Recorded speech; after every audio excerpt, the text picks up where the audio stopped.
Fala, minha nação tricolor, sejam bem-vindos a mais um vídeo aqui no canal Meu Bahia Carnaval. Não esqueci de vocês, mas no vídeo de hoje, infelizmente, a gente vai falar sobre a primeira derrota do Bahia no ano, né? O Bahia perdeu dentro de casa para a equipe da Jacuipense 2-1 na Arena Fonte Nova e agora vai precisar reverter o jogo da volta para tentar ir para a final do Campeonato Baiano. Um campeonato que é obrigação do Bahia estar pelo menos na decisão. A obrigação é o título, mas pelo menos estar na decisão é o mínimo que essa equipe pode fazer e vai ter que buscar isso no jogo da volta em Feira de Santana. No vídeo de hoje, obviamente, a gente vai falar um pouco mais sobre essa partida, sem se estender muito, até porque não tem muita análise para se fazer. Um resultado que é triste, né, por tudo que está sendo feito até então na temporada. Eu sei que é apenas um jogo de campeonato baiano, mas mesmo assim, como eu falei anteriormente, é obrigação e o Bahia não pode desperdiçar oportunidades e conseguir conquistar títulos, mesmo que seja apenas de estaduais. E falar também, obviamente, sobre o mercado que fechou na última sexta-feira. O Bahia acabou não anunciando ninguém, além mais do Ronaldo. A gente vai comentar tudo bem sobre isso no vídeo de hoje, sobre os planos do Bahia, obviamente, para a próxima janela de transferências que deve acontecer entre março e abril, aquela janela que é aberta somente para contratar jogadores que disputaram os estaduais. Já conto muito com o teu like nesse vídeo para que você possa ajudar o canal e também o nome do Esporte Clube Bahia e claro, você, torcedor, se inscrever para poder ajudar a nossa comunidade a chegar a 10 mil inscritos e quando isso acontecer, eu sortear aqui uma camisa do Bahia para vocês. Estamos muito perto de atingir essa marca, menos de 50 pessoas e eu conto muito com o teu apoio nisso, tá bom? Falando sobre o jogo, né, vamos começar falando sobre a partida entre Bahia e Jacuipense. Bahia acabou sendo derrotado na Arena Fonte Nova. Confesso para vocês que não assisti a partida, estava trabalhando, mas assim, vi o resultado logo depois de assistir a partida. E o que eu posso comentar para vocês do que eu vi dentro de campo é que assim, eu sei que você jogar, né, numa terça-feira, uma decisão de Libertadores da América, conseguir avançar e tal, o ambiente, o clima que é diferente, para você jogar no final de semana um jogo de Campeonato Baiano, a intensidade, o nível de concentração tende a baixar. Mas o Bahia fez um bom primeiro tempo, né? Um primeiro tempo de controle, teve a bola, teve as principais oportunidades e conseguiu abrir o placar com um golaço do Acevedo, que foi o primeiro gol dele, inclusive como profissional. No segundo tempo, foi um Bahia que, obviamente, foi para cima para tentar ampliar o resultado, né, com as trocas do Rogério, mas foram trocas que não surtiram efeito nenhum. Pelo contrário, é um time que ficou muito frágil no meio de campo, muito frágil defensivamente e, para o nível de concentração mais baixo, acabou sofrendo os dois gols. Eu sei que teve um pênalti não marcado para o Bahia no primeiro tempo, e de fato poderia até dar um pouco mais de tranquilidade, abrir o placar um pouco mais cedo, mas mesmo assim, acho que não muda muito na história do jogo. E depois disso, depois do 2-1 Jacuipense, foi um Bahia totalmente desorganizado, displicente, o que não pode acontecer.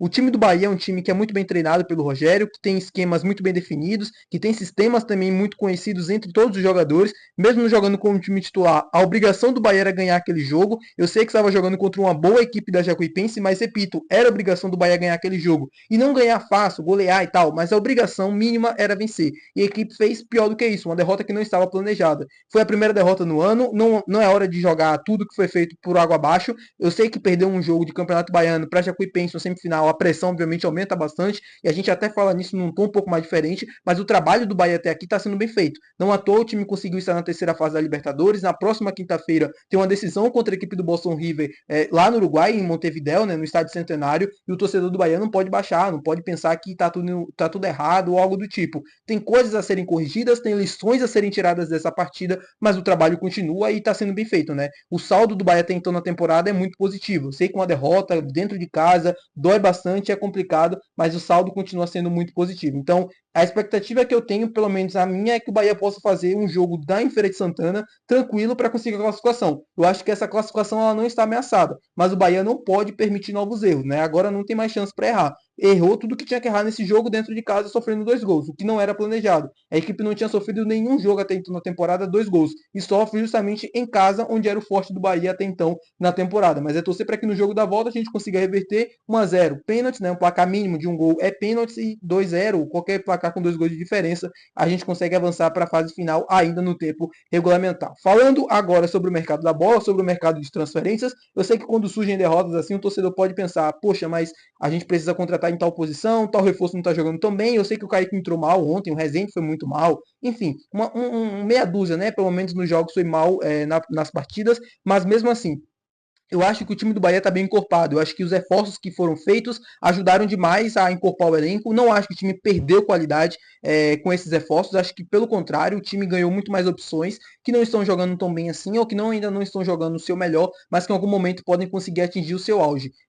Sobre reforços, eu comentava com vocês, antes da janela fechar, sobre a possibilidade de vir uma reposição à saída do atacante Everaldo, e de fato essa reposição deve acontecer. Ah, mas até o dia 28 fechou a janela, não tem condição.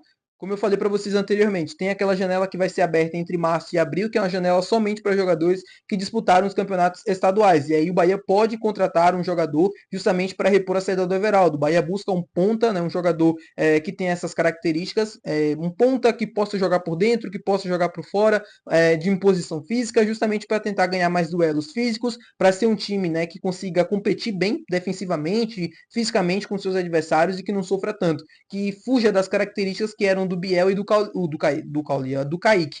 O Cauli é um jogador diferente, né? Não é basicamente o ponto, por mais que ele jogue às vezes pelo lado do campo, ele é um meia, joga central, não tem nada a ver. E é isso que o Bahia busca no mercado, e pode conseguir encontrar nessa janela agora de março e abril, uma janela somente para jogadores que disputaram os campeonatos estaduais. Outro jogador, outra posição, na verdade, que poderia haver alguma possibilidade, justamente sobre zagueiros. O Bahia vai ter a saída do Vitor Hugo confirmada, inclusive eu queria confirmar isso aqui com vocês. Eu vi muita gente comentando de que essa negociação de fato não aconteceu, porque, assim, não foi anunciado no bid nem nada do Bahia, nem o Bahia próprio também anunciou, mas é uma negociação que deve estar acontecendo nos próximos dias, justamente quando essa janela entre março e abril que eu comentei para vocês ser aberta, o Vitor Hugo vai ser oficializado como novo reforço do Atlético Mineiro. Vai por empréstimo, pedido do Cuca, que trabalhou com ele na equipe do Palmeiras. Poderiam abrir uma brecha, né, como caso eu falei para vocês, de encontrar uma oportunidade de mercado, e aí sim o Bahia fazia essa reposição, essa contratação, mas não é algo que o Tricolor tem nesse momento como prioridade. E o Patrick Sequeira, de fato, deve ficar para a segunda janela de transferências, como eu falei para vocês.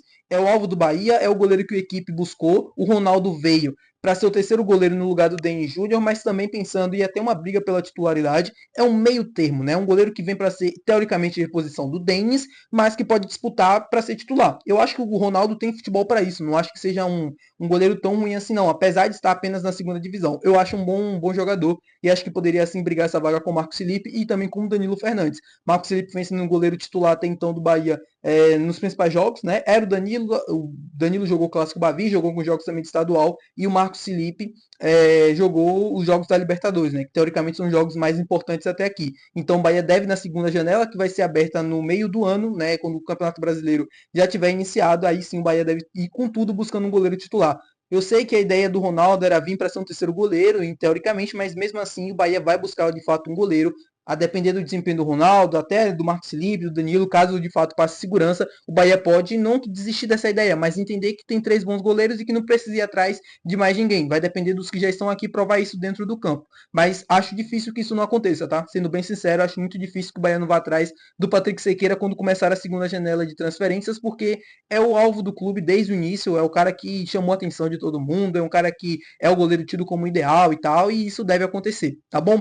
Meu povo, tá explicado para vocês, né? Eu sei que é um vídeo chato falando sobre derrota e tal, não estava esperado, não era esperado, na verdade, né? É triste falar sobre derrota, ainda mais um jogo que foi dentro de casa, mas é hora de levantar, não tem o que fazer. Quinta-feira tem decisão contra a equipe do Boston River, o Bahia não pode perder o jogo de ida, tem que tentar fazer um bom resultado lá no Centenário, para quando jogar na Fonte Nova, com a massa, com todo mundo empurrando, que a gente consiga fazer um bom resultado também, assim como foi contra a equipe do The Strongest, e conseguir chegar à fase de grupos. Vai ser difícil? Vai, mas o time do Boston River, teoricamente, é menos inferior tecnicamente do que a equipe do The Strongest. Mas como a gente sabe, né? Futebol é jogado, é dentro do campo, é 11 contra 11, e o próprio jogo da Jacuipense fala isso, né? É um jogo onde o Bahia era super favorito e acabou saindo de campo derrotado. Então não pode dar mais espaço para erros, não pode perder mais o nível de concentração. Campeonato Baiano é obrigação, não tem o que fazer, cara. Assim, com todo respeito à competição, que é uma competição pífia, que não paga nada, com uma arbitragem horrível e tal, mas tem o peso de ganhar do Vitória, e isso muda a temporada. A gente viu como foi na temporada passada,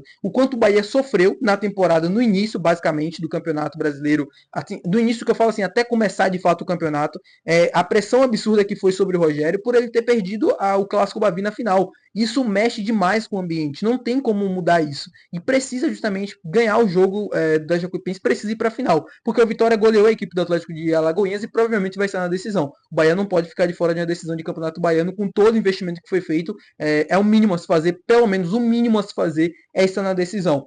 A obrigação é ganhar, mas o mínimo a se fazer é pelo menos estar na final. Tá bom, meu povo? Espero que vocês tenham gostado do vídeo. Se você gostou, não esquece de deixar o teu gostei, que é muito importante. Também não esquece de se inscrever para poder ajudar o nosso canal. Até o próximo vídeo. Valeu. Tchau.